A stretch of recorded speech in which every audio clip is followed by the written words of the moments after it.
rate your snap count and my quads. Okay. I think we're getting into dangerous territory there, so don't feel the need to send your own quads. In fact, don't do that. Just damn. Oh, that's right. Yep, that's right. They got so many things chaining me up. They're handcuffing me here at NBC Sports. What's up? It's Chris Sims Unbuttoned, and Ahmed Fareed is one of those checks and balances I have in my life. He keeps me on the straight and narrow. He gets me from saying controversial things on here that might get us both fired, or me fired in particular. No, I don't. Yeah, you're pretty good. You're good at it. You're good, and I just don't say you're it. a good yin to my yang. Well, that's true, right? Because yeah. I'm crazy, and you're like, wait, that's crazy. Let me be logical here. So that makes sense. And like, also the other thing I'm starting to notice too, like, first off, you did great with the mics. Thank you're you. the man still. Okay. Mm-hmm.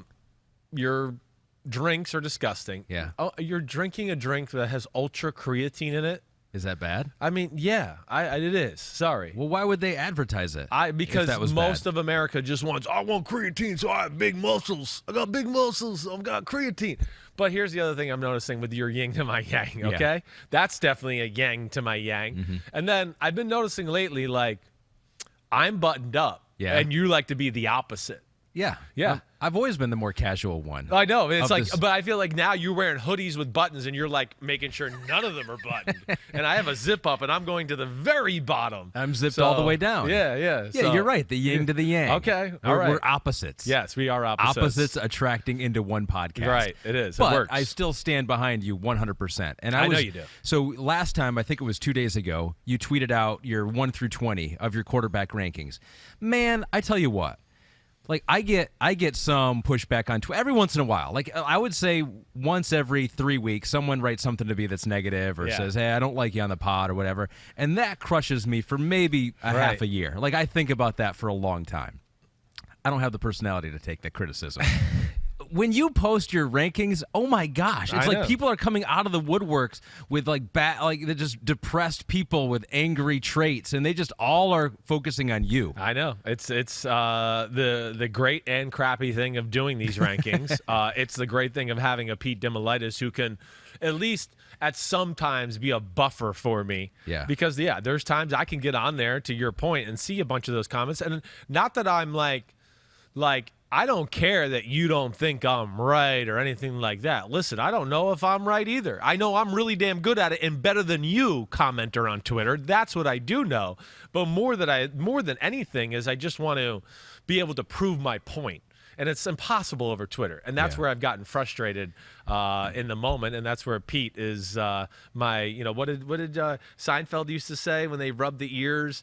I don't know. Owusu, or what the hell was the word they had? But like to calm you down. Yeah, Owusu Koromoa. That was it. Why do I ask you about anything on TV or movies? I should have. Seinfeld, I did watch that. You did? Yeah, apparently no. So we will go through 4 more quarterbacks for Serenity Now is what I was thinking. Oh, yeah, Serenity Now. Right. Serenity Now. I did see Not that. Not Owusu. We're going to get some homies' reactions. Your dad is coming back on the podcast. He's coming back, to talk about, we don't know anything. He's a wild card today. That's right. We don't know. We got a couple more snap counts coming in.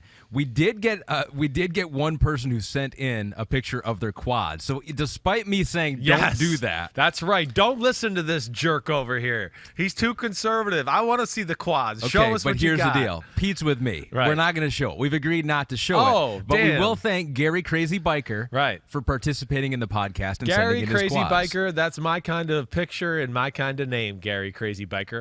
And why? Why are we not showing quads? What is it? What take it up with Pete. He would take it up with Pete. But what really, realistically, right now, tell me why we're not showing quads. What is the fear here?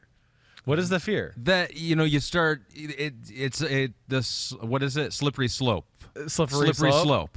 It's like you start getting quads, and then it gets a little high quad. Getting the groin? Is that what you're worried about? Get a little bit of a groin. Man junk and everything like that. Then you never know. Then we start showing pictures where maybe something's slipping out.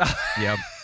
There it is. I love that you said it. And by the way, Matt Casey is in today. He's back. Yes. The king is back. Right.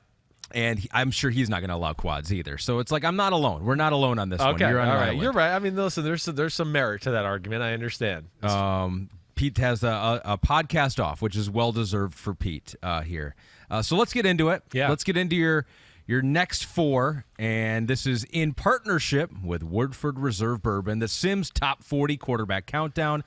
We have a new graphic I for love it. it. That Woodford looks Reserve. awesome. I love it. You I see do. that I like logo? that little black and yellow in there. That's nice. That really was nice. cool. Talk Yes. about merch. We need to get that on some baby. merch. Yeah. What up, Woodford They Reserve? sent us this. If you're watching on YouTube, it's a circle with the name Woodford Reserve. And what Matt tells us is that in a week we should have one of these that has the Chris Sims Unbuttoned logo on it. That's awesome. I mean, that's awesome to hear. And I mean, I like. Is it it's a circle? That's what we're just calling it. A circle? Like what do you want to call that? I don't know. What else? It's a barrel top. Thank you, Matt saved Matt. Why did you just save him? I wanted to watch one of the world's best men with words struggle for a second. It's a circle. Well, it's not wrong. It is a circle. It is a circle in shape. Yes, it is. Yes, very good. You know shapes. You're good today. I'm all on wood. I told you last time I drink it. You Yeah, know? I've I cut know. back a little bit lately, but Yeah. if I do drink any alcohol, Right. it's going to be Woodford Reserve. Okay, That's all right. my drink of choice. It's the time of the year to get back on it, though. So 16 we've got. We're deep into the top 20 now. We'll get all the way to 13, and let's go with number 16 without further ado. And this could be a little controversial. Yeah, well, we're getting the nitpicky time. Oh, that's right. There he is, Florio. Oh, he loves him. He loves him not. Yes, it's Kirk Cousins coming in at number 16. Listen, there's a lot of good quarterbacks in football right now. Kirk Cousins is really damn good. You're right. But we're getting into the territory now where we're getting to guys that are the real deal Holyfield. And it does get nitpicky. You know, I think the first thing that I say, hey, is Kirk Cousins underrated to a degree? Certainly. I agree with that. I just can't say he's better than the 15 guys I got in front of him. I don't know if he necessarily gets the appreciation he deserves. I would agree with that 100%. You know, we're talking about one of the best processors of information in all of football. I will say that. His ability to drop back, come off of a play-action pass, read and diagnose the defense and make a decision quickly is as good as the top quarterbacks in the game. He's great in that department. There's no doubt. He has an aggressive frame of mind, and he's a pretty damn good down the field thrower of the football. That's what I like about Kirk Cousins. But there is a system element to Kirk Cousins. You know that. And I don't want to say he's a system quarterback because he's not. Like, I don't know what the phrase I would say. He's system plus, okay? Because he can add more because of his ability to throw the ball into tight windows and do things like that to your offense. But for this day and age of 2021, he's a below average athlete for NFL quarterbacking. Below average. I mean, it's towards the bottom, actually, of football when you talk about scrambling, moving in the pocket, you know, just hopping around the pocket. It's not good. He's not a statue, though. He's not a statue. He's not. I mean, he's good with bootlegs and things like that. There's no doubt. But the statues in football, you know, again, our era, we grew up with statues and things like that. It's slowly going away. It has to. It's like we talked about with Daniel Jones before and those things. Like the game is too chaotic. The pass rushers are too good. The blitzers are too good. Everybody's going for the ball and strips and fumbles and stuff like that. Like the day of just sitting there in the pocket is over. You got to be able to do some other things. Yeah, maybe if you have the best offensive line in football, you can get away with it and win that way. But there's like only one or two teams that classify as that. But like what I'm talking about is coming off a play action fake, okay? Now, there's guys downfield, semi-open, but there's pressure in the pocket, and he's got to hop around and move and do those things. He's good at it. He's not great at it. It's just good, okay? Then when I talk about, drop back pass, nobody's open, pocket collapsing, running outside of the pocket is way below average. It is not good. I mean, as far as what we're talking about for this era right now, it's towards the bottom of football in that department. Let alone, I'll just say this too, because now I've gone on a negative spiel, and I don't mean to go negative you're crushing here. this guy. Well, I'm just trying to let it know why he's 16 and to make it that point. You know, there's no different platforms with the throws. Yep. You're going to have a hard time finding a Kirk Cousins sidearm or really over the top, or I had to do this, or I was on the run and I went down to my knee, that type of stuff. You know, different platforms, throwing off the back foot, not being able to get the body into the throw. Those are things he's not the best at. He's got a little bit of a long delivery, right? It's a little bit of a windup that he needs to get to really throw the ball, and that's why the negatives. But again, I don't want to harp on that all here. Well, There's a lot of damn good too. I think it's interesting. You're giving the reasons why you don't have him higher. Yeah. I think when people see Kirk Cousins 16, there's going to be a lot of people that think he should be lower. There's going to be either way here. his. Kirk Cousins, you're right, is in the middle to where people are going to go, that's too high or that's too low. And maybe because it's been in primetime games, he hasn't produced. Sure. We've seen it, but I don't know. Do we have this graphic of most career touchdown passes, James, with fewer than 100 interceptions? So has he been underrated throughout his career? And we pulled this up, Stathead Football. Aaron Rodgers has 412 touchdown passes and only 89 interceptions. That's insane. Russell Wilson's up there too. But look at number 3. Yeah. Kirk Cousins, 190 touchdown passes and 84 interceptions. So TD to interception ratio is good. Now, you can say, oh, yeah, he's had great receivers around him, Stephon Diggs, Sure. Adam Thielen, great running game. But it also does work in reverse. Like, those things are better because of the quarterback, too. No doubt about it. I'm not going to argue anything you said there. And he is extremely efficient. And to me, it's hey, when it's there to be had, Kirk Cousins is going to take advantage of it. But again, I think you know enough about me and how I evaluate the quarterbacks too.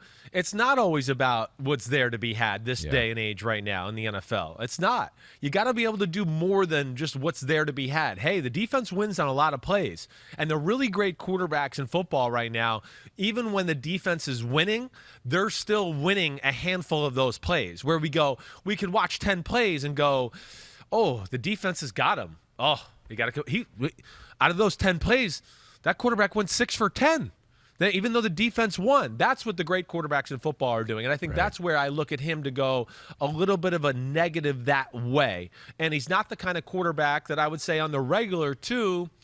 You know, it's hard to say this, that is necessarily going to carry your team to beat teams you're not supposed to beat. I guess that's how I look at him a little bit on the negative side at times, too, to go, yeah, he beats the teams he's supposed to beat, but you know, those teams that might be a little bit better or his team's not playing the best today, he's not necessarily the guy that can be like, hey, jump on my back, I'll get it done here and get us over this, slow point we're having. He may need some more help around him, including help from his offensive line, help from receiving some of the pressure. We have him, his numbers under pressure in 2020, and he has struggled in the past in that situation. Do you think that this year, as you take a look on YouTube, do you think that the offensive line will be good enough? Does he have the right tools around in front of him? Yeah. He's got the offensive weapons tools, the talent makers, but does he have the offensive line? Yeah, that's been the negative of them, the pass protection offensive line the last few years.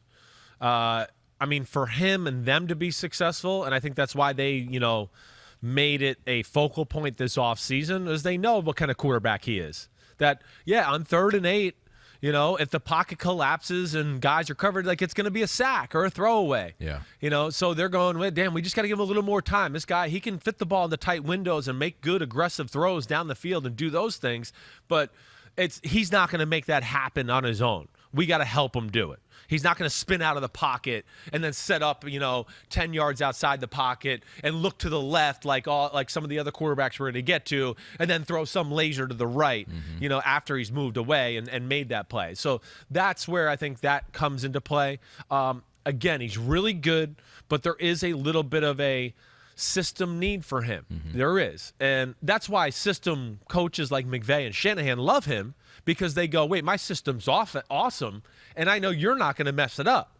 But I also think it's in places like Minnesota where they go, okay, we'd like you to help our system every now and then, and he can't always save it that way, I guess is what I'm really trying to say. And again, I don't want this to be negative on Kirk Cousins because there is a lot of damn good.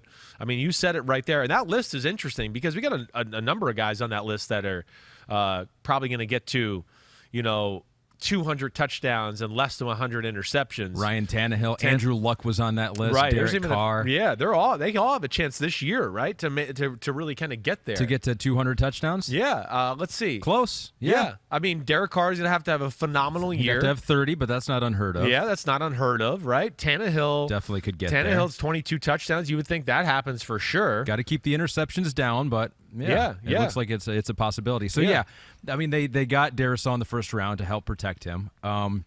There were rumors out there, and Mike Florio has somewhat confirmed it, I believe, on your show, that they were looking at Justin Fields in the first round. They were looking to trade up. Now, their offer never kind of indicated that they were maybe serious about it because they didn't offer a first rounder to move up. But they did end up taking Kellen Mond, who you like, later on in the third round. And so it does seem like the Minnesota Vikings are preparing for, or, at least entertaining the thought of moving on from Kirk Cousins. I think they see the writing on the wall. He's not interested in an extension. They don't want to be held, to their feet to the fire with that whole situation. So they got to plan accordingly to the future. Yeah. Plus, again, I think this is a real thing in football right now. It's a real thing. I've had these conversations with, Kyle Shanahan during last season, other coaches throughout the league. Like, even the offensive geniuses are starting to come to, like, I need a quarterback that can help the offense every now and then. I mean, it just can't always be my offense running the perfect play and me coming up with the perfect game plan and formula, every week. It's not with the multitude of defenses right now. Everybody's becoming more and more exotic and things like that, to where, again, I think the Sean Paytons and the Kyle Shanahans of the world are a little bit like, I'd like to have a guy that can kind of just, take the pressure off me every now and then. It doesn't always have to be me being right. Or this quarterback is so good, he gives me this great schematical advantage and things like that. And I think that's where Minnesota probably is to that to a degree, and probably was the appeal with Justin Fields, was that ability that he has that Kirk Cousins doesn't. But yes, Kirk Cousins, he's a good fit for their team. Right. You can win a Super Bowl with Kirk Cousins. You can. But yes, it has to be the right formula around him in that. And they're not far off it as far as offensively. They're not. Dalvin Cook is special.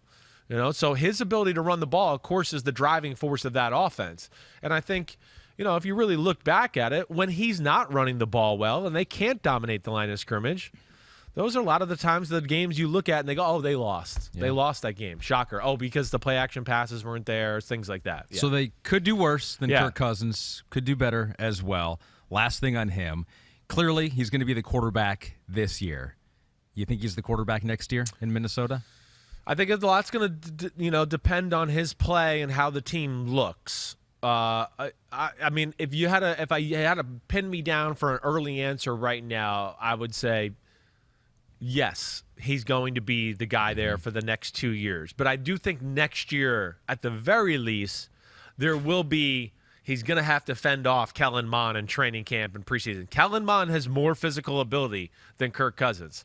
And as you've always heard me say, that's when things can get interesting in a quarterback room or in a locker room. Because there's going to be days where they're going to go off the field and go, did you see some of those Kellen Mond throws today? And that's going to get people's attention and some juice going in the organization about him. So he's got 1 year, I think, of a free pass here. But as far as 2022 is concerned, I think it is going to be a little bit about how he plays, and that'll determine that setup. Minnesota has said that Kirk Cousins is our guy, at least for this year. The next guy on your list, there was some question whether Atlanta would start to move on from number 15 on your top 40 quarterback countdown That's list. right. Matty Ice, baby. Matt Ryan. I mean, again, we're talking – I mean, Matt Ryan's a freaking legend of the game. I don't know what to say. Again, it doesn't make me feel proud to sit here and tell you that Matt Ryan, I think, is the 15th best quarterback in football right now. Again, another guy that I look at, you can win a Super Bowl. You can do special things. Matt Ryan is still capable of playing at a very high level. He is phenomenal and throwing the football between 10 and 20 yards. He's an unbelievable between 10 and 20-yard thrower of the football. He really is.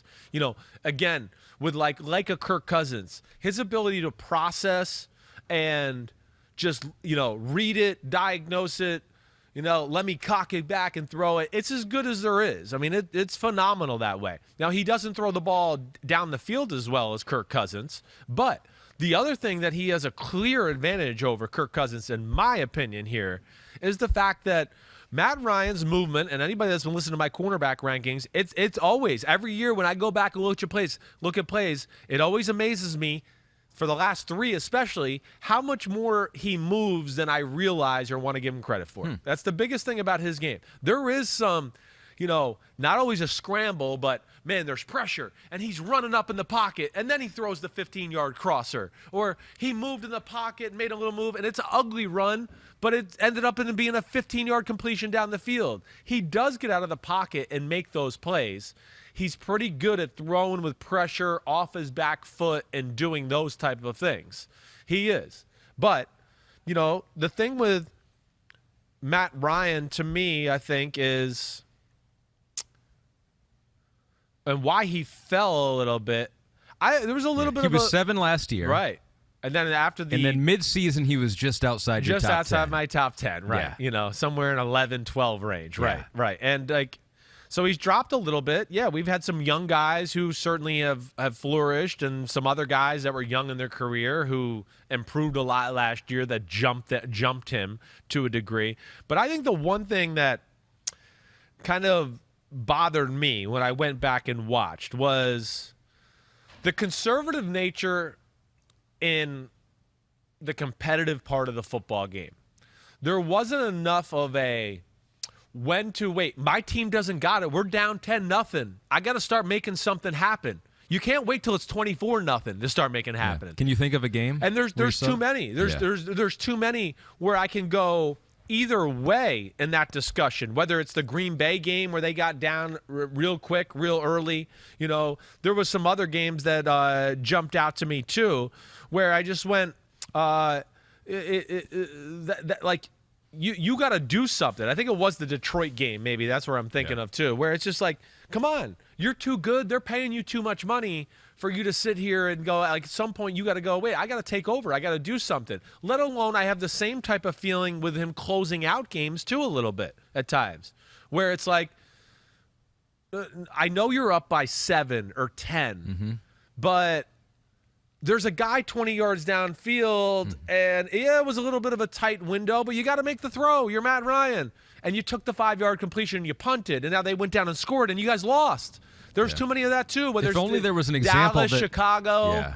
Yeah. That he could be shown that no lead is safe. If only there was some only game. If that guy would know that, right? Would be shown. So, he just turned 36. I mean, Rodgers, of course, just won the MVP at age 37. Tom Brady is doing what he's doing at the age of 52, I think he's up to now. Yeah. So we've seen it happen here recently. It's happening right now, that older quarterbacks. But I thought this was interesting from Michael Holley, who does the show A Brother from Another on Peacock. He was saying this on a different program about Julio Jones. I think he might be close with Julio Jones. He said, you know who Jones really wants to play with? He wants to play with Cam Newton. He went on to say that the other thing is he thinks Matt Ryan has lost a little zing on his deep ball. Now, I feel like probably Cam Newton has also lost a little zing on his deep ball there. But what do you think of that critique of what Matt Ryan has lost, and it's been that deep pass? There's no doubt. That's to me where I'm talking about that little aggressive nature early in games. I don't think he has quite the confidence. It's not to push just a the mentality; ball. it's a physical. It's a physical thing too. And there's a number of throws too where I can go back and watch and go, wait, this should have been a 70-yard walk-in touchdown. It was a 45-yard great completion, but the ball was underthrown and the guy had to stop or slow down and he got tackled. And if it was somewhat just on target, he's going to walk in for the touchdown. There's no question. He's right in that assessment. All right, so now he's got Arthur Smith. Yeah. And is he going to be a good fit? Because I think we have a comparison here, Matt Ryan versus Ryan Tannehill. Deep passing the last 2 seasons, if you're watching on YouTube here, passes 20 or more yards down the field the last 2 seasons. It looks like they're fairly comparable here. Tannehill's got more yards per completion by about 7 right there. Ooh, and look at the interceptions. Matt Ryan deep down the field, 10 interceptions to 9 touchdowns. Ryan Tannehill, 2 interceptions to 9 touchdowns. Yeah, I mean, I think those stats speak to themselves a little bit. I mean, we haven't seen Ryan Tannehill yet because he's better than Matt Ryan, okay, first off. Yeah. But, he's going to be asked to be more aggressive in this Arthur Smith offense. There's no doubt about that. And again, I think the other thing I would say to that there, too, is what's more impressive, where I don't know if everybody will realize it really with those stats, at least from the Ryan Tannehill standpoint, that I find impressive, is like the hold on a second, I lost my place of what I was looking for. Okay, so, but the thing I think that's really impressive there too is when you play the Tennessee Titans, that's how they're going to attack, and he still was doing it at a really efficient, high level in doing those type of stuff. Yeah. Matt Ryan's is more of like intermediate, short, intermediate, short. Oh, wait, we're going to surprise you with a deep one. And like I said, he doesn't always maximize with some of those, and there's yards left on the field that way. And I think I think it translates, again, to the win-loss column a little bit with Atlanta. And I'm not saying, like, I'm blaming him for losing. Yeah, their team's got to get better. I know that. But there's still a number of games where I can look at and go, I think if you took some of the other quarterbacks in front of them, they would have made the 2 or 3 plays that would have got their team to win. And instead, Matt Ryan and the Falcons just lost a close one. And I guess that's where I was, being a little nitpicky about him. Again, I think as we get into the top 10 and those type of quarterbacks, there's no way any of those teams, if you put them on the Atlanta Falcons last year, lose to the Lions 23-22 after, beating the Vikings the week before, or the Panthers loss that they had before the Vikings game. Some games where I just go, your team's too good and you have too much talent on offense. And I know you guys aren't playing perfect, but if you want to be a top 10 quarterback, like, they would have won those games. And that's where, I'd like to say he just misses out. There's just too much of that. Lackluster starts, they need 2 or 3 plays at the end and they're going to win, and they can't do it. And to me, I don't want to always blame the quarterback, but the quarterback that's a real important time for him. Man, you're crushing your top 15 here more than you did because your 30. But these are 2 fallers. These are 2 guys who have fallen from last year. And I guess I know there's going to be a feeling of, wait, maybe these guys there's going to be a faction of people that think they're top 10-ish. It should be higher. Should be 10, should be 11 or 12. Yeah. And I guess that's why I'm stating this. Again, there's still a lot of good here. But like Kirk Cousins, you can do worse than Matt Ryan. The Definitely. question for Atlanta is, Minnesota's in a window right now. Defensively, they need to get better, but offensively, good enough. You can see them making a run here. Atlanta, different picture. What did they win? 4 games last year. So if you're going to make the commitment to Matt Ryan, you're going to make that commitment for 1, 2, 3. I mean, are they going to be good again with Matt Ryan as their quarterback? Well, I think that's why there was conversations there about them picking a quarterback at number 4. There's some definite retooling of that roster. But I still think my thing with them, and you heard me say it during the draft process, was I just don't believe you give away a top 16 quarterback in football for, a Trey Lance or a project, and we hope it works out, 2 years down the road. I still look at Matt Ryan as going, no, he's definitely still got 2 or 3 years at the end of his prime here left of, like, real good football. Yeah, maybe not MVP superstar football that we saw 5, 6 years ago, but still real good football. And, they got some weapons.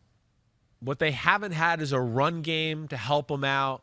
The defense has been spotty the last few years. I mean, really as good as they've been the last few years was Raheem Morris and what he started to do there towards the middle of the year last year. So, yes, they're still going to be in a playoff game with Matt Ryan in Atlanta, I'm saying, the next 3 years. The next 3 years, Matt Ryan will play in a playoff game with the Falcons. I'll say that. Right. You like that? Yep. Put it in the archives. 3 years, maybe not next year. Nope, I don't think it's not coming this year. I'll tell you that right now. But maybe 2022, 2023. All right, Matt Ryan, number 15 on your list. I like these quarterbacks that we're talking about today because I feel like your next one is a lot like Kirk Cousins. A lot of people just take him for granted. Yeah. Doesn't get the love that perhaps he deserves, but has been an above-average quarterback for a while. Definitely. And way above average, in my opinion, last year. And that's Derek Carr of the Las Vegas Raiders. We got to start giving him a little bit of respect. The guy's playing the position at a really high level. And here I am. He's barely in front of, Cousins and Matt Ryan. But I'm going to have a lot more positive talk because I feel like the talk is always negative around Derek Carr, that I have to defend him this way. And he was 19 last year on your list, so he is moving up. He is moving up. How could he not?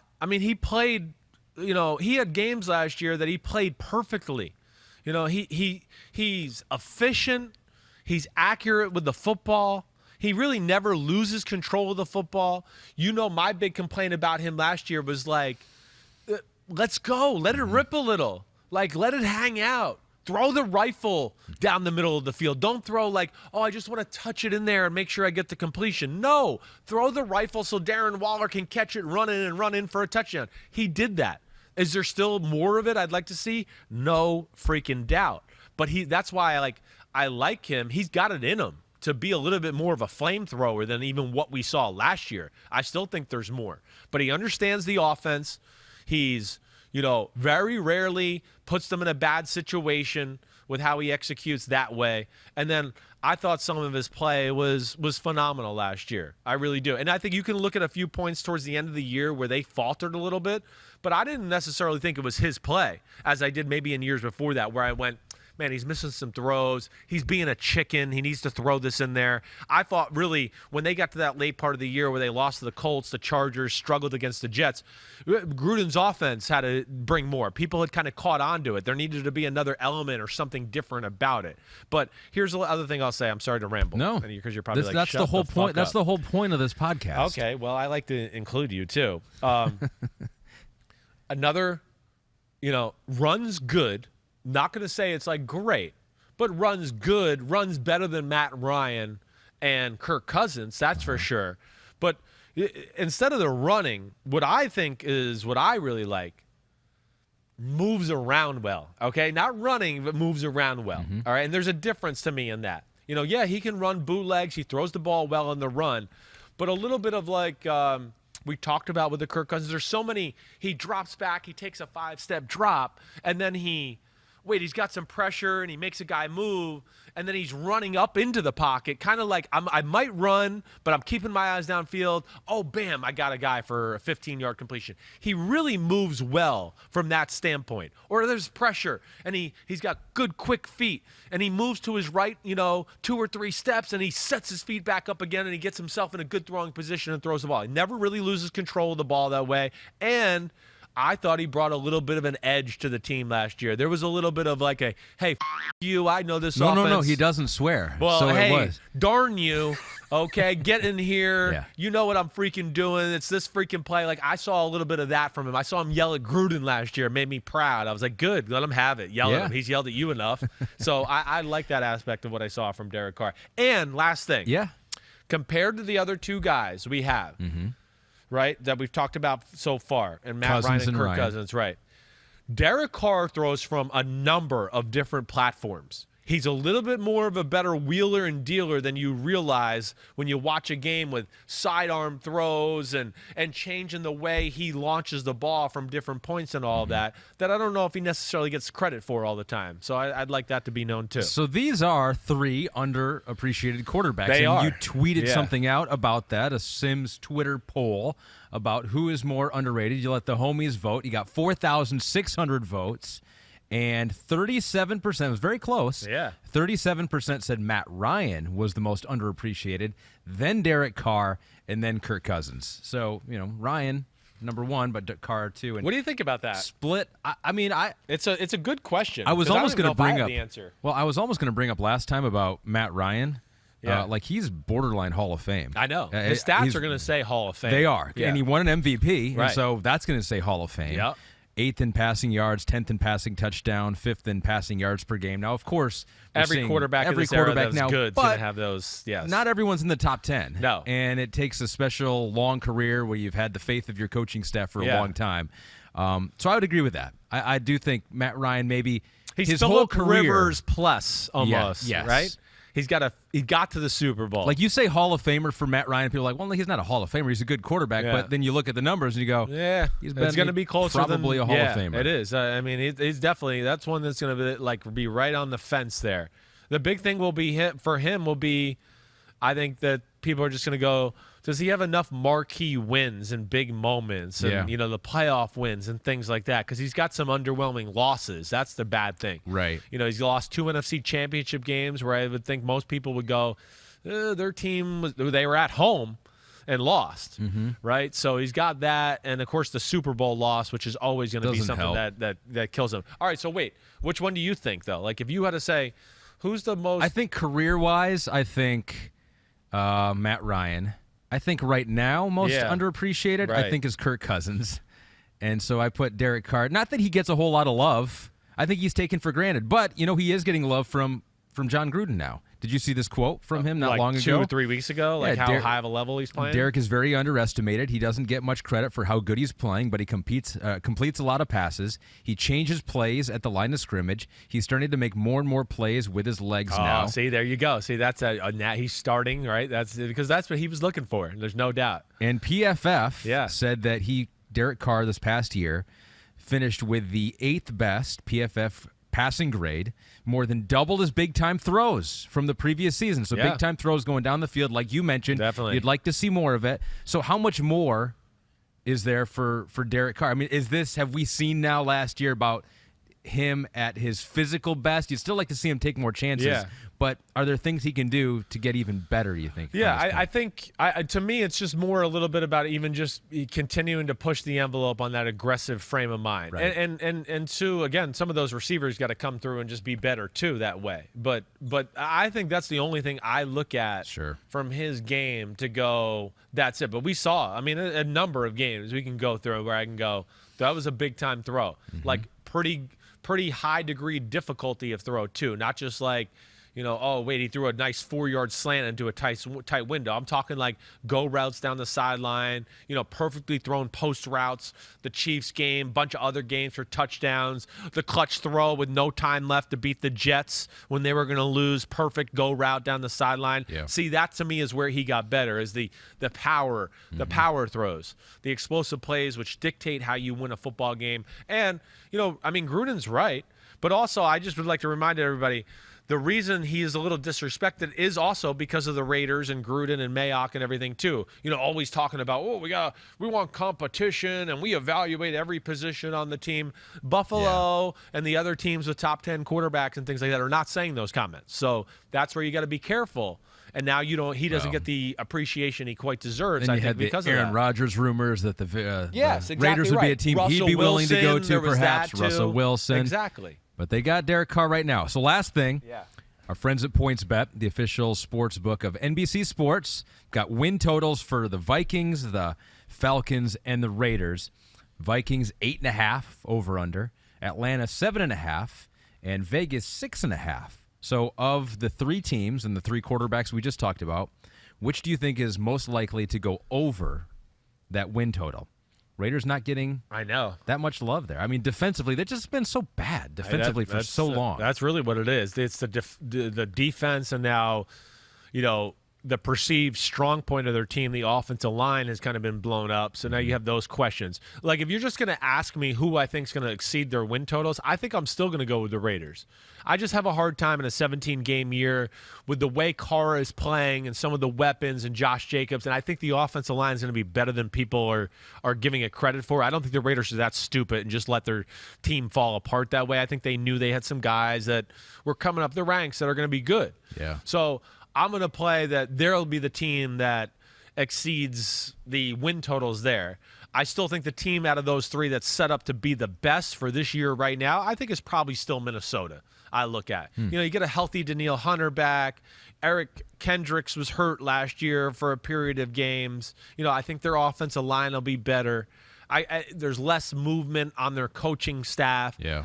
So that to me, you'd take the over for the Vikings, over for the Raiders, and you might take the under for Atlanta. Yeah, right. I mean, they're right around in that area. Close. I just got to see it. It's a total change and rebuild a little bit. You lost there. Julio now. Right, lost Julio. Different offensive scheme, totally different defensive scheme with Dean Pease as compared to what we saw with Raheem Morris. We'll see. And the Raiders, like you said, the big question is that defense. But I will say this. Even though the talent is still not top-notch, they're going to be better with Gus Bradley, a defensive coordinator. I can just promise you that. I will be shocked. He's too damn good of a defensive coach. Been around Gus in Tampa. What he did with the Chargers the last few years, they've been one of the better defenses in football. I think he'll bring something to the table for them in that department. And he'll play if he needs to. Like, he'll put himself out on the field. He is one of the more intense. He is definitely. Gus is awesome. He's got great energy, and it wears off on the whole building on a daily basis. All right, so we got one more quarterback to do, and we're going to do it. We're going to start it, and then we'll bring in your dad midway through it. Cool. I think this is going to work out perfectly. It will. That's Number good. 13 on the Chris Sims top 40 quarterbacks right now in the NFL is Baker Mayfield. Yeah. What up, Baker Mayfield at number 13? I mean, Baker Mayfield is a guy, again, if somebody told me I think he's the number 9 or 10 quarterback in football, I'd go, okay. I mean, I get it. I'm not going to fight against it. I mean, it was a huge year for Baker Mayfield. And really, I think the biggest thing I would just say is it's an elite arm. He's an elite passer, an elite thrower, whatever you want to talk about that way. But, like, I think the biggest thing that jumped out to me was the amount of high-level, high-degree difficulty throws that Baker Mayfield made throughout the year, and he doesn't blink or doesn't flinch, and he hits the bullseye. Ding, ding, ding, bullseye. I mean, really, that I think when I went back and watched, that was the thing I looked at. I mean, again, obviously he was more confident and knows the offense. You know, like Derek Carr, not necessarily the greatest runner, but a great mover. Can make people, oh, is one guy free? Oh, I broke his ankles. Now I'm free and I can set up and make a throw. Oh, it's a bootleg. The guy on the edge didn't go for the fake. He's right there. Oh, I made a miss. Now I'm on the run and I made a throw and finished the bootleg. Oh, it's a bootleg. And there's a guy 25 yards down the field screaming across the field, going a million miles per hour. He's open by a quarter of an inch. I don't care. I'll rip it in there. Rips it in there. There's so many of those type of throws. In cuts where I go, ooh, are you going to throw that? Ooh, what a throw. Like, perfect throw. There's too many of those throws where they were almost Josh Allen, Aaron Rodgers, Mahomes-ish, where you go, oh, is he really going to throw that? Oh, good throw. Oh, my gosh, that was lucky. Wait, it's the 27th time I've said that. It's not lucky. He's that good now. And that's where I think Baker Mayfield made the big jump. And he brings an edge to your football team. You say what you want about Baker Mayfield. You like him or love him. The guys on that team love him, and it shows on the football field, and he brings an attitude to their football team, and I think that's why I'm excited and why he made the big jump. If you're watching on YouTube right now, the biggest change from last year to this year, the touchdown-to-interception ratio. 22 touchdowns, 21 interceptions, 2019. Yes. Last year it was 26 touchdowns, just 8 interceptions. Took fewer sacks as well. Pro Football Focus had him as the second highest graded quarterback in the league from week 7 through the playoffs. I can believe it. He was on fire. One guy then. better. I bet that was Rodgers from that point on. I would think so, yeah. So did Kevin Stefanski make him better? Did his offense set him up better? Are there things that you saw from Baker working with Kevin Stefanski? Two things I think that jump out from the big jump. Fix some mechanical issues.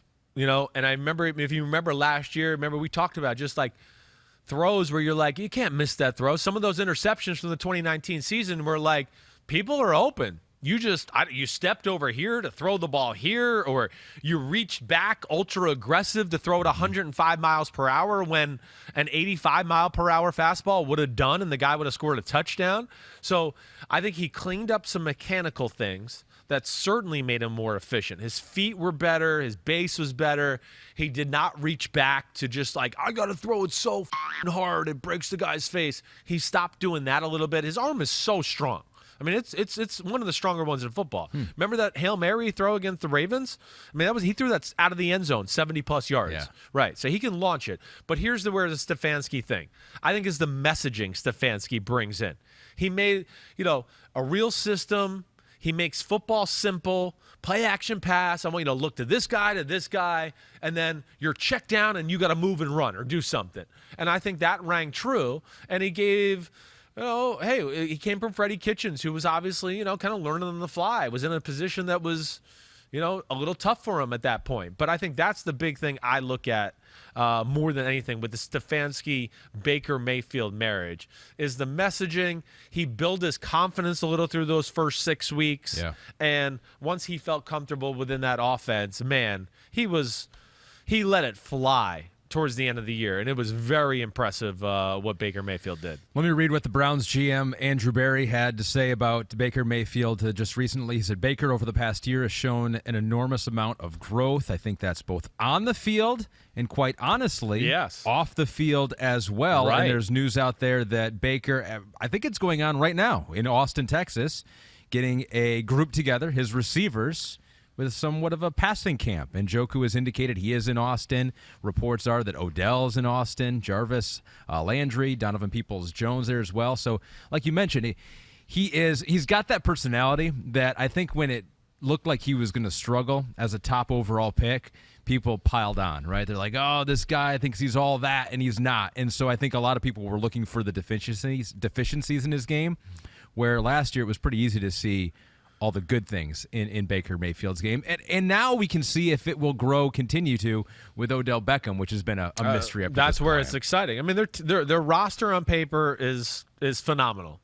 So, that's the first thing you look at. The system's good. They're going to be able to run the ball. Mm-hmm. If they can get Odell and that connection working, that's where it's exciting when you think about Cleveland and what they could possibly do, because their offense is damn good, and they were damn good without Odell. But if they got Odell back to somewhat close to being 100% or what he was when we saw him with the Giants and things like that, right, then I would say, hey, this team, they're in the Super Bowl window whether Odell comes along or not. And I'm hoping he does. But I think like the things you said are very real. And off the field, what Andrew Berry commented about, no doubt. We had less of those viral moments last year where he made stupid, snarky comments to the reporters or got a little pissed off about a question and walked off, right? I think he handled himself better. I think he did show maturity on and off the field. But like I said, the big thing was, again, off schedule, things wouldn't work out perfect. Right. Baker Mayfield's movement, his ability to throw balls into tight windows, and the degree of difficulty of those throws were as high as anybody I saw in the sport this year. The offense doesn't lend itself to just wide open, easy completions all the time. It doesn't. Hey, they run the ball, they run boots, they run play actions. Right. You can kind of pin them on what they do, but they got talent, and they know they got a quarterback who can absolutely rip it in bad weather, whatever it is. Mm-hmm. And that's where it's cool to see Baker Mayfield. He goes from 21 on this list last year for you all the way up to 13, and room to grow. Could be in the top 10 midseason. He's got top, with Baker. Yeah, no doubt. He's got top 10 talent. And, I think the big thing, like you said, is that run we saw at the end of the year in the playoffs. Yeah. He was great against the Steelers. He was really great against the Chiefs, and they could have won that game. That was really close. But the way he finished off that year was damn good, and I think it'll start off that way too. I've got one more that's kind of looking into the future on Baker Mayfield, but I want to welcome in the great Phil Simms as we put a bow on our partnership with Woodford Reserve Bourbon. That was the Chris Simms Top 40 Quarterback Countdown. I was listening to you and Paul and your son talk last time about mechanics, which I find very interesting, and so do a lot of our listeners. And so there are a couple questions on that here in a second. But first, we just got through Chris's next 4 on his list. And I like this group of quarterbacks because I think it's a group of quarterbacks that maybe are a little underrated right now. And it was Kirk Cousins, Matt Ryan, Derek Carr, and Baker Mayfield, who have all made their way safely into Chris's top 20. Yep. And we talked about it multiple times, is that I don't know that those quarterbacks get the respect that they necessarily deserve, Phil. Well, listen, it's just the nature of the business, TV, fans, writers. You got to win a Super Bowl before we give anybody any credit. What have they done? And it's just, the criteria is so off the charts, I think, when we talk about quarterbacks. And we'll never get people to believe or to understand everything that's involved about the team, the coaching, the system, and all that. And I'll give one real quick one. Ryan Tannehill, I've said before, when he was in Miami, I covered him a lot or enough to always watch all their games. And Barry Jackson, a writer down in Miami, would always call me, what do you think, Ryan Tannehill? And I go, Barry, there's many problems down there. And I just talked to somebody that was in the Miami organization when he was down there and going, I went to practice every day. I never thought for once Ryan Tannehill was our problem. I'm going, damn, he throws the ball well. And as I've told you guys, and I know I've told Christopher, Dan Marino says to me once, after they got Ryan, he goes, Phil, this Tannehill can really throw. And I go, I know. I saw him in college and, of course, watched him in the pros. But he was the problem why they weren't winning. And we see now, Christopher, I know you talked about the other day, was great points, that he goes to a team that's better, and all of a sudden, Ryan Tannehill's really good now. He really matured. No, you dummies. He was doing it in Miami. Nobody paid attention, and they never threw it down the field either. When they did, he usually hit them. Yep. But it was like twice every game they'd try a pass more than 5 yards. So Okay, that's my Yeah. first thought. Yeah. Do we have, James, we had a homie, Dr. Babies, and we talked about Ryan Tannehill on the last pod that we were together, and we talked about making a T-shirt about Ryan Tannehill, something that your son Christopher had said on the podcast. Do we have a photo of it? Oh, we do! So, Phil, this is what we're seeing right now, and I'm seeing it for the first time. I love it. And it's a T-shirt with a Titans logo on the front, and it's a quote from your son that says, "It's 2021. Ryan Tannehill's good. Move the F on. Chris Sims Unbuttoned." I mean, it's just we're going to be stuck with that narrative forever. It's just no one's ever, like you're talking about, no one's ever going to get over it. It's like, well, and not to interrupt you, but the narrative it is, but we're not going to we can't give him the credit because he's got Derek Henry, right? And he's got this guy. I know Patrick Mahomes does it by himself. I understand. Yeah. Yes, they do it by themselves. But Ryan, he's got all this help, and I actually looked at their roster a little bit, and I just go, whoa, it's thin. I mean, my gosh. Yeah, like the offensive line, you're questioning that a little bit. The offensive line, there's a little bit that worries me there, but I just look at the wide receiving core and just go, yeah, man, Julio Jones and A.J. Brown, big time. Right. And then what? What happens? Yeah. Wide receivers. So do you need more than that? That's going to be really interesting. So, yeah. Hey, they're a team that's they win with grit, toughness, Derek Henry running lots of ways. But, man, they're always on the edge. They can lose to anybody. Yeah, right. That's the way I look at them still to this day. Yeah, no doubt. Went up to the Bengals last year. Remember? Lost to Joe Burrow in a game you thought they would win that way and do that. But, yeah, they'll be interesting. Yeah. All right, so, like, Dad, Go. Mayfield at 13, Derek Carr 14, Matt Ryan 15, Kirk Cousins 16.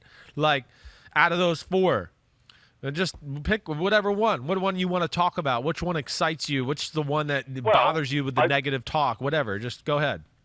Baker Mayfield's real. Yeah. I think that I have no doubts about him. He's going to be scrutinized more than ever because now he's got more, and we're going to, he's got to get all these things done or whatever. People still can't get over probably the fact that he turned things around so much last year. Yes, coaching, that had something to do with it. But also, I think he came to the realization that I have to, straighten myself out, which I think he did personally, physically. Right. And you've heard me say these, Christopher.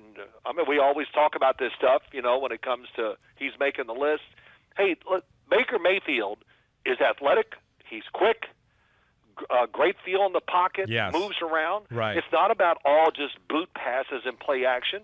He dropped back at the end of the year in many games and single-handedly won the games for the Cleveland Browns by throwing strikes. Yeah. And I mean really letting it go. Right. And just threw the ball in between defenders. I think he thought he was Brett Favre or something. Yeah. But he had great control of the football and threw it with tremendous power. And the year before, the team was a mess. Yep. He was so reaching back, throwing the ball, feet were everywhere. Right. Couldn't throw it hard enough. I mean, I was like, damn, Baker, Yeah. what? And just striding like he was 6'8". Right. And, so when you do that, when you try to overthrow, as you know, and I know, son, you're going to miss high a lot. And that's what he did. And he really fixed all that. And physically, I thought he was tremendous. He can be a pocket quarterback. And, of course, he's quick enough and fast enough, all those things, to make all those plays as we talk about off schedule. Yeah, that to me is the thing. And sorry to cut you off, but like I said a lot when I broke him down. I said a lot of the things you just said, and I said the one thing that really jumped off the screen. You already mentioned it, the high degree of difficulty of throws. Oh wait, there's a guy open 25 yards down the field by half an inch. Screw it, I'll throw it in there. Bullseye, bam. Yep. That was great.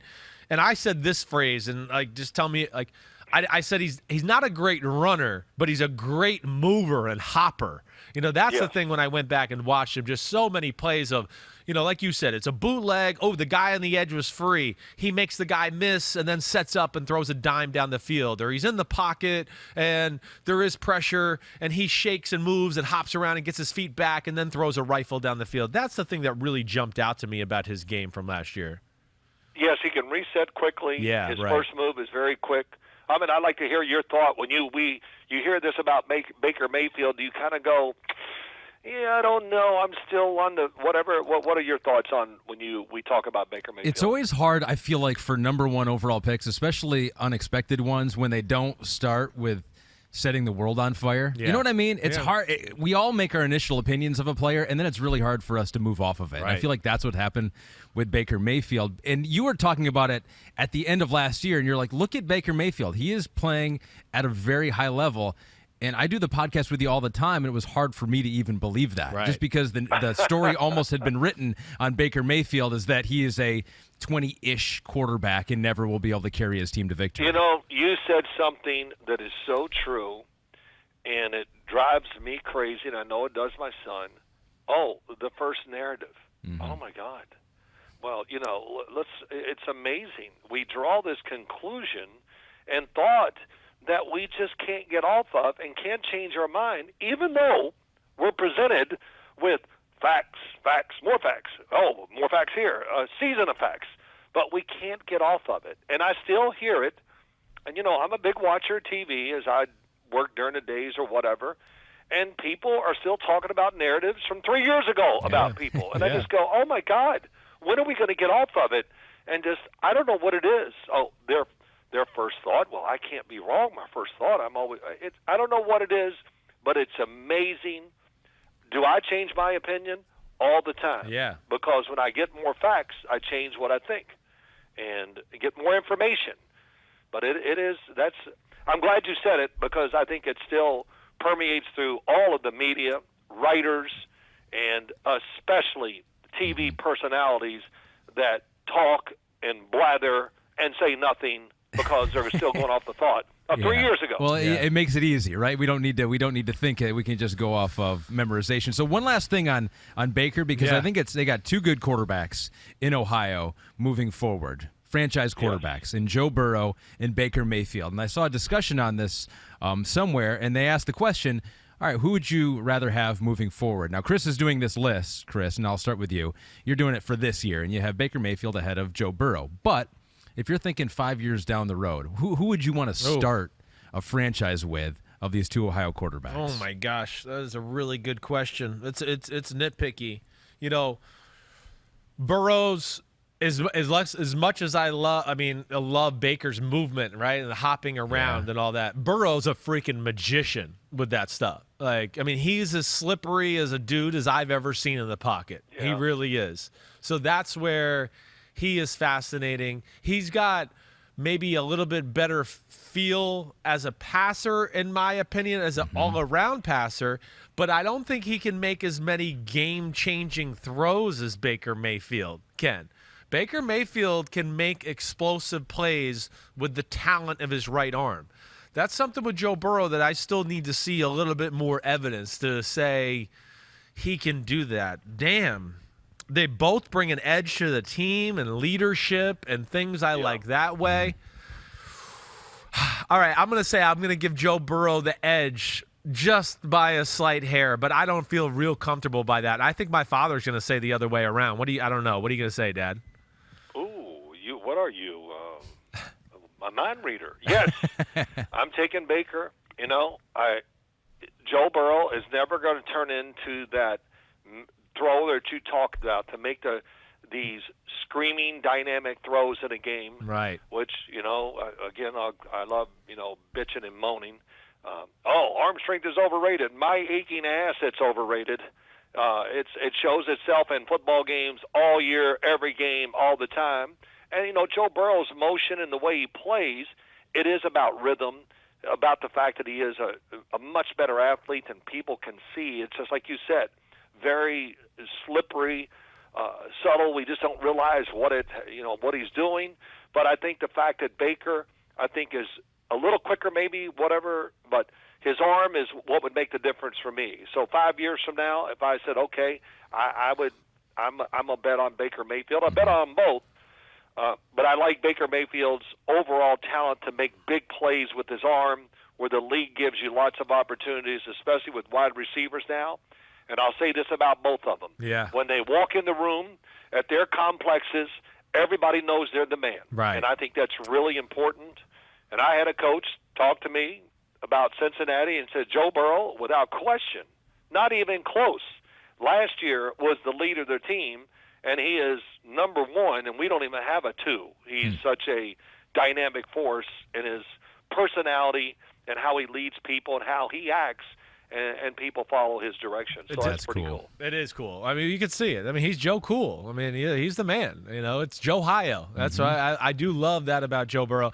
And listen, to Dad's point, and that's why it's tough, because Baker's arm is special, like Dad's saying, this is what I like about Burrow. Burrow knows it. Burrow knows he's got to get better in that department. He made the quote last week. I can't remember if I said it to you or Paulie. Working on his hip strength. Hip strength. They got to be more explosive by arm. He said it. So he knows it. And I thought, Dad, I know we talked about this during the year last year a little bit.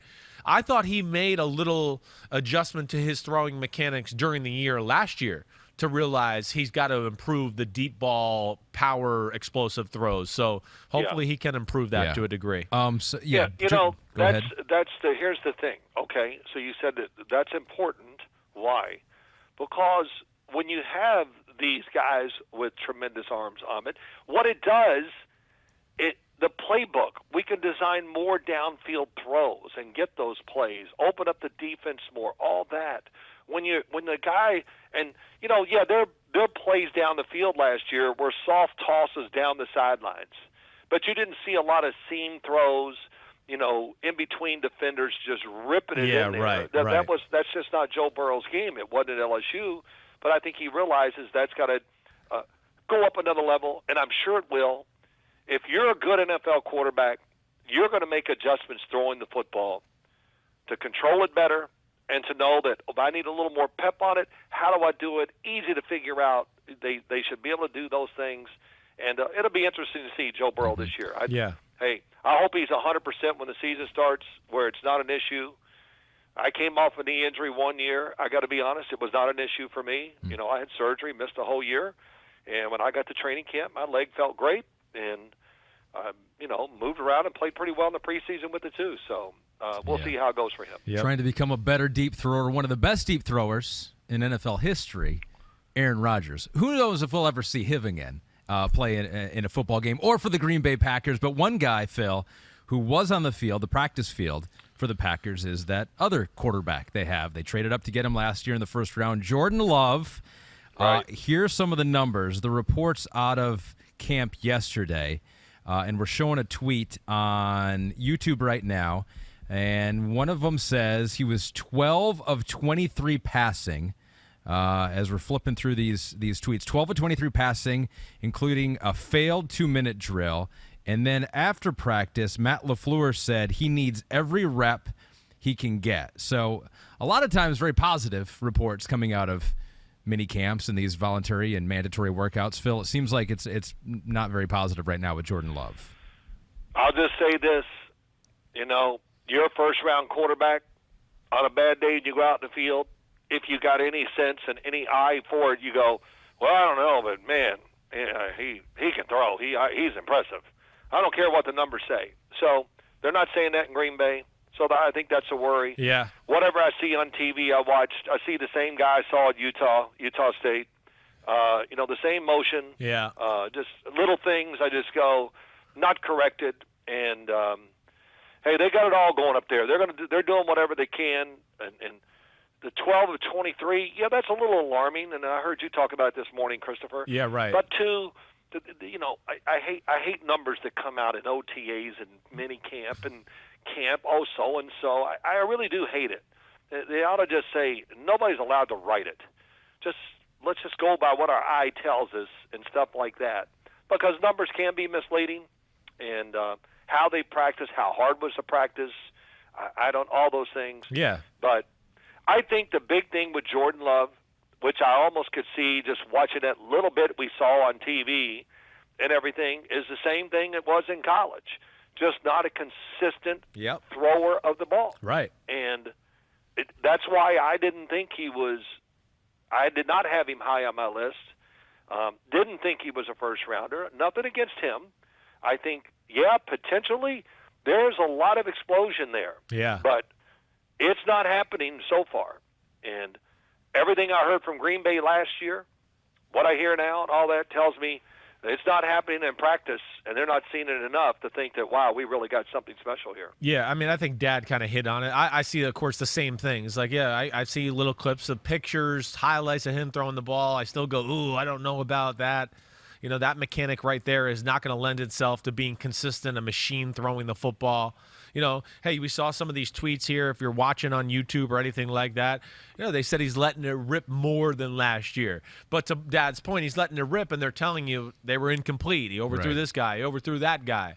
You know, all of those type of things. And I think ultimately what Dad said is really the point. If he was really blowing it out of the water, you would hear signs of him really blowing it out of the water. He would. I'm with Dad. I'm like, I'm not into stats and all of that either. Again, you know, he was 12 of 23. 2 or 3 balls could have gone off a receiver's face and popped him in the air. You know, the receiver could have ran a wrong route or things like that. But I have a hard time believing that when you're taking the first team reps. And I think Dad would say first round quarterback, you know, on the depth chart right now, even in mini camps or OTAs, like the top 16, top 20 quarterbacks in football, if they get 23 throws in that, they're going 19 for 23. They're going 20 for 23. Rodgers and Mahomes and Allen are going to go 23 for 23, or maybe go 21 for 23 with a drop and like somebody messed something up. I mean, so that's where it can be a little alarming. And yeah, you know, and listen, and he's also, let's not forget, he's following the act of the greatest thrower in the history of football. Yeah. And no one's necessarily going to be blown away by what they see, because the guy they've been seeing for the last 12 years is just zoom, zoom, laser beam, laser beam. So let's end it with this, Phil. Last thing, and it comes from Vish Kumaran, and it's along the same lines of the mechanics you were talking about last time and Jordan Love you're talking about right now. He said, on the last pod, you said that natural throwers can easily improve their accuracy. I'm assuming that's why you had such faith in Josh Allen. What makes someone a natural thrower? And I'll add in, is Jordan Love someone who is a natural thrower in your eyes? Right now I would say no. No, I don't think he is, as far as what he's doing. Can he change it? Yeah, I think he's built to throw. He is. Tall, he's long-armed. I'm sure he has big hands. I don't care. But, I mean, he's got a little whip to him, these things. Right. And, you know, look, it's there. I think it's there, but it's got to be fixed. I don't know who he threw with this offseason or whatever. You know, I don't know. I'm not going to look into it because I don't care. But I sure didn't see any difference in what I've seen on TV that I saw in college as far as – and a natural thrower, you know, how do I describe it? Somebody can just pick some up and throw the hell out of it. Yeah, whatever right. it is. Right. He's a baseball. He was a shortstop. He was a third baseman. He was pitching. He was the catcher, could throw everybody out second. He can stand there and hit a golf ball as far as he wants. It might be, you know, 50 yards offline, but he can swing and hit it. And he can shoot hoops. You know, I had a offensive coordinator once tell me that. And Chris, I'm not going to get into names, but I'm telling you, he goes, hey, I didn't like this guy at all coming out of college. And he went in the first round. And I go, well why? He can't play basketball. He can't shoot. He can't play golf. And he can't, you know, he went on just killing the first-round quarterback. And I just went, man, you know, that is really something. I actually told that to a head coach, that whole scenario. And you know what the head coach told me? He goes, man, that is a great point. And he goes, I'm never going to forget that. As long as, you know, and he was a head coach at the time. And he's been a head coach since, whatever. He says, I'm never going to forget that because that makes sense and it's got to be real. And when I used to go out to Lake Tahoe and play in the golf tournament out there, not that all the quarterbacks were good golfers, but they all had one thing in common. I thought I could hit it far. Holy Christ. Everybody was just crushing the golf ball. And that's because it's just easy for them. You know, it's hitting a golf ball is like throwing underhanded. Which I can do very well, by the way. Throw underhanded. That's the only thing I can do now. But you know, so that I don't know if I explained it. If you understand it that way, but it's you know. And again, whatever it is, Aaron Rodgers made a great adjustment in his throwing motion. I see all these guys.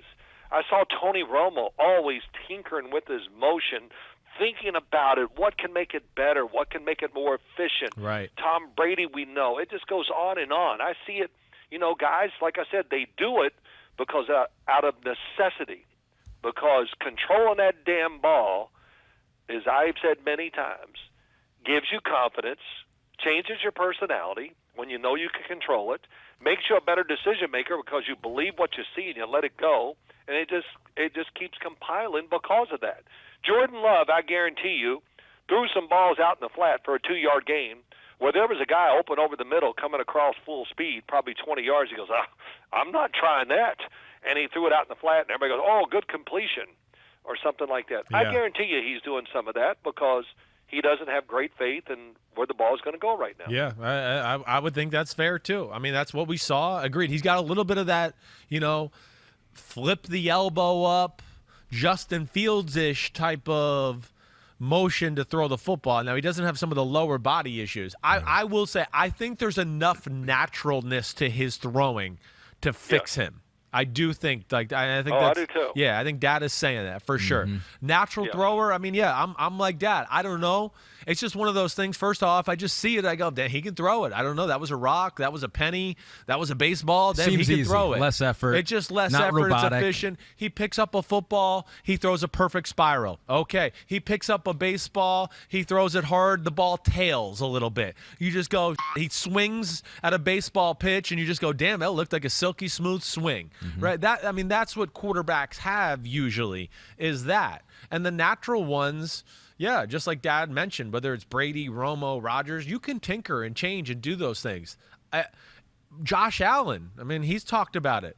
You know, what he's done, just little few things to help him. But Dad and I saw enough again with a guy like that to where, the completion percentage and all those things, right?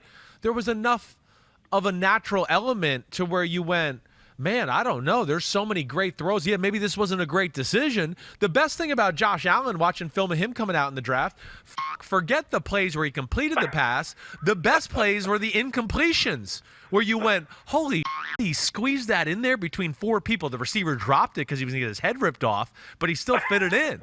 Or the receiver dropped it, because you're like, damn, he threw the ball 140 miles per hour. He didn't need to throw it that hard. But you saw the natural element to go, wait, this can be fixed here. We just got to manage him a little bit and just tell him a coaching point or two. I do think Jordan Love can do that. It's just it's more of a deep fix with him. And it's just about, can he find that person to get him on the right path? Cool. That makes perfect sense. Well, hey, listen, I got to hear it one more time, from all the you just can't teach accuracy. My aching. Let me go into that again. Get me on the phone with somebody who says that. We'll have a little argument, and I like my chances. Say that again, Matt Casey. What were you saying?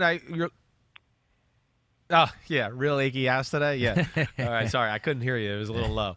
What was that? What did he tell you? Was there secrets here or what? No, he was, you're my aching ass. He was having fun with that. Like you said that. He was going, a lot of achy ass here today. That's what people do to us. I'm in a bad mood today, so, that's all right, good. We like you better like that. It's fun. Oh, you do? Okay. Yeah. Well, okay, wait till you see me this weekend. I'll tell you the truth about a lot of things. Okay. All right. Better about bring you. some Woodford. Hey, let me just say this. Hold it. I'll go. Okay. I saw you with Mike Florio this morning. Mike Florio turned 56, and you got him a Lawrence Taylor jersey. That was really cool what Lawrence wrote on it, all that. Yeah. And I was going to send a message, but, my son sent it to me, at night. Hey, if you want to do this, sure, at 12 o'clock at night, I'll shoot a video for you, whatever. Yes. That's another story. Yes. But poor Mike. I want Mike to think about what he's going through in life. You've aged his ass 10 years. And so what do you think you've done to me? So tell Mike, I've had you for a lifetime, and he's only dealt with you for a couple of years. So, okay, I don't feel sorry for him. All right. Great point. Okay, I feel better now. Okay, good. I'm glad you got that off your chest. You're right. Yeah, so make sure you tell him. I don't want to hear him bitching and moaning and crying about you being a pain in the ass. Right. And, hey, he should celebrate that you don't work Fridays. Oh, my God. Thank you. All right. I'll see you guys. All right, you the man, Dad. Okay, see ya. see ya. Be good. Phil. I know. I want to be like, well, you raised me like this. I know. And you made him mad at the beginning there with a couple F-bombs off the top. He was like, Christopher. Oh, Christopher, don't say that. Don't swear. Don't cuss. Don't do that. Interesting stuff. Always interesting when your dad comes on. Talk to mechanics. Talk some of those quarterbacks. Let's end it. Yeah. Chris, with Rate Your Snap Counts. Oh, baby. So we have 2 that were submitted here, And we'll start with Chris Forbes. And he says, "Hey, fellas, love the pod. And he loves it when Chris keeps it real with a few F-bombs. So he, unlike your dad, appreciates the F-bomb. My mother, Chris. Yeah, baby. He goes, here's my snap count attempt, keeping it patriotic from over here in Scotland. So here is Chris Forbes. Red 4. Easy, fellas. We don't want a snarky comment from Florio. Tartan 82. Tartan 82. Say up! So he said tartan 82. Right. Tartan is a Gaelic word that refers to plaid in Scotland. Oh, I love it. I didn't notice much of a Scottish accent there, right? I heard it at the end. I heard it at the end. I did not hear it early on. I mean, again, the snap count needs some work, all right? Yeah. But he seemed very relaxed. Very relaxed, having fun, and the creativity was off the charts good. Tartan will never get another tartan again. To go tartan, right, which I never even heard of. Never. I was like, wait, is that a soccer team over there? That's what I was really thinking of. So that was cool that he had a little Scotland flavor to it. I did hear, his accent at the end. And then also, personalized it a little bit. Yes. Got the Florio snarky thing in there. That was pretty good. Red 4 to make fun Easy. of you. Right. Guys listening to the content NBC Sports is putting out. But that should not factor into, you're just rating a snap. I know. We do appreciate all that. Yes. But you cannot let that influence your rating of the snap It's count. a 4, probably. He gets a red 4, as in red alert. That's below there a 5. There wasn't enough urgency there, Not right? enough He needs more urgency. Right. Yes, there was a lot of things to work on there for sure, but appreciate the submission, definitely. I'll tell you what, we are becoming gigantic across the pond. I know. Like, we may be now bigger in Scotland, England, Ireland than we are in the United States. We might be. I don't know think how that's happened. Well, because I probably have pissed off all 32 fan bases now. That's probably true. No matter what I say, I've said one thing that was real, that was negative about it, and now they hate me, so they don't want to listen. So we got one more, also from across the pond.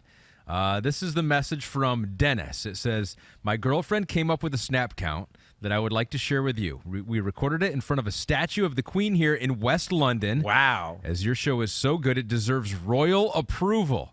Here's hoping that Aaron Rodgers goes with Natalie's snap count in 2021. I've included my take on Nat's count, too. So I don't know what we're about to hear here or see, but here is Natalie and Dennis. There's a crab on the loose. White 19. White 19. Stop. There's a crab on the loose. White 19. White 19.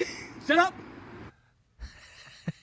Wow. Not bad. In front of royalty, a crab is on the loose, which that might be a term that I'm not familiar with. Well, he was picking up a blitzer. He was letting the offensive line know. There must have been a real crab there, right? Or something. I don't know. I don't know. Yeah, crab is the weak side linebacker in London. Creativity. Again, amazing. Like, damn, it's making me want to go over to London. What did she say at first when she was yelling and I think everything? she was embarrassed. Yeah, I think let's play it again. Let's say it one here. more time. Yeah, I'd like to hear it. There's a crab on the loose. White 19. Yeah. White 19. Stop. Yeah, the crab. I think she's noticing a crab on the There's a loose. crab. Yeah. on the loose. Okay. White 19. White 19. Set up. I mean, here's what I give them a lot of credit for. Like, they're in public. Like, most of them that we've had submitted are inside, in a car, right? They're out there. This is happening in front of the world. They don't care who sees it. Crabs are listening to them. My kind of guys and girls right there. That's what I like. I mean, who cares about what they think of you? They thought you were crazy anyways, so you Yes. might as well just confirm it. Exactly. The hell with you. First off, both were pretty good. Yep. I would say, as far as Dennis concerned, Mm-hmm. his rhythm and timing was pretty good. White 19. But there was too much of a pause between the second White 19 and the set hut. You're going to get an offside. You're going to get an offensive lineman that's going to get antsy and get a false start for Yep. sure. Okay. So, again, White 19. Hey, there's a crab on the loose. Crab on the loose. White 19, set hut. Right? That's how it's got to go. Natalie, yours is pretty good, too. Did she say set hut or go? That's where I wasn't sure either. Her the end of it? ending needed a little work. But what I loved about Natalie is she fought through the crowd noise. I mean, did you see how she put the hands up to make sure the megaphone went out there to make sure, hey, she wanted to make sure Tyreek Hill could hear her, you know? White 19, she got it out there. I like that. And as Matt points out, Dennis was talking while she was giving her snap count, too. It made it more difficult. Typical husband or boyfriend of talking over the woman. Crap on the loose. Oh, he's laughing there, White 19. White 19. Zap. Oh, yeah. What'd she say? Say go or set? I think it was set hut, and it was. It sounded like she made it one word. Okay. White 19. Set up. So Dennis also says, too, he's like, I think that was a poor attempt for me at an American accent. So I didn't even know. Like, honestly, it still sounded very British to It me. was awesome. I love it. I love the interaction. So what's the rating?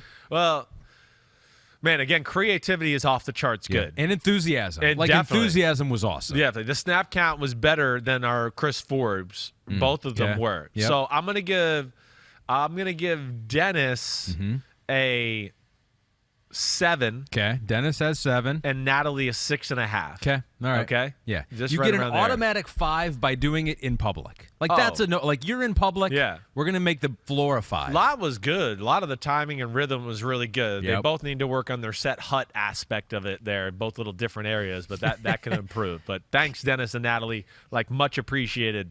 Keep them coming in. Way to go. Keep sending in your snap counts. You can email Pete. You can tweet at Chris. And yeah, we'll keep doing them. We'll keep rating them. I right? hope so. Don't send in your quads. I would have We're liked not to see doing that. Dennis's quads. I would have liked to have seen it. That would have been great. But okay, fine. We're not doing that. We're not doing that. All right. We'll keep it PG here, or at least rated R, I guess. We're not going to go X-rated on you. All right. All right. That's it. We did it. We're done. So Monday. Yeah. Are you working? I'm back. Yet? You're I'm back. Yeah. Can you believe it? Three-peat. Woo. I'm back, and we are going to get into the top 10. We'll break into the top 10, and we will finish. We didn't do it on this pod.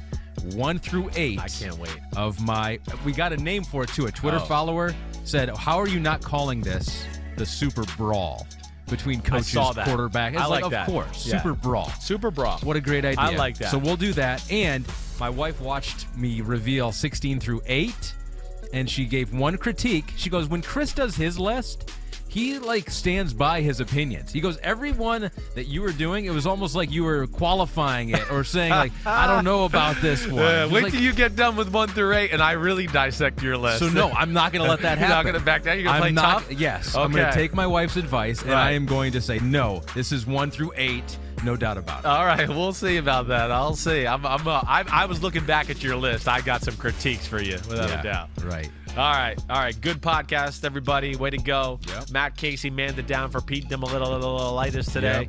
Yep. You're the man, Ahmed. Thanks again. See you Monday. Everybody have a good weekend. We'll be back with the Chris Sims quarterback countdown. Clap it up.